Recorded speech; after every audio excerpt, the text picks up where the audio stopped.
მარტო ტექსტ ასაკში ძალიან ხშირია ხოლმე დამოკიდებულების ჩამოყალიბება. ჩემი პაციენტების 60%-ს 14-15 წლის ასაკში აქვს პირველად გასინჯველი და მაქედან წამოვიდა პირველი დამოკიდებულება და მე უკვე განვითარდა და ქრონიკული გახდა და შესაბამისად პროგრესირდა და აი სხვა ნიშნები შეიძლება ეტყობოდეს დამოკიდებულ ადამიანს რომ შეგვიძლია შეატყვას. რა თქმა უნდა, უბრალოდ ყველაზე მკვეთრი ეს არის ქცევის და ხასიათის ცვლილება, თუმცა როგორ არა, გარემო სოციუმის ცვლილება, ინტერესების დაკარგვა, სხვა ინტერესების წამოწყება, მაგალითად გაფანტულობა, ან ოჯახთან კონტაქტის გაწყვეტა, ან შემცირება.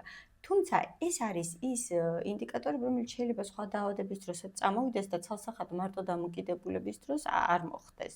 მაგრამ ერთ-ერთი წამყვანი ეს არის.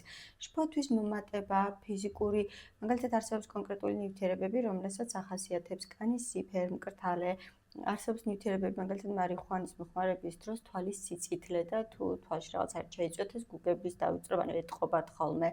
აჟიტაცია, სტიმულატორების მოხმარების დროს არაადეკვატური ქმედებები, ძილის დარღვევები, ძალიან ბევრი ქცევა, რომელიც არის განსაზღვრელი. თუმცა მე ვფიქრობ, რომ ყველაზე მნიშვნელოვანი არის პრევენცია და რატომღაც ჩვენთან ამაზე არავინ არ საუბრობს, ოღონდ პრევენცია არ იწყება 18 წლის ასაკში, პრევენცია იწყება ბავშვის დაბადებიდან, როდესაც ჩვენ და რას გულისხმობ ბავშვს? ჯანსაღად ზრდით ბავშვს. აი რას გულისხმობ? აღზრდის ჯანსაღი მიდგომა, როდესაც არ არის ოჯახი ჰიპერ ან ჰიპომზრუნველი, ერთ შემთხვევაში მახრჩობელად და რომელიც ყველაფერს აკეთებს და ბავშვს არ აძლევს იმის ფუნქციას, რომ იარსებოს და ყველაფერს თვითონ უკეთებს, ან ჰიპომზრუნველი, რომელიც საერთოდ არაფერს არ უკეთებს და ბავშვს აიძულებს, რომ ადრეულ ასაკში აიღოს პასუხისმგებლობა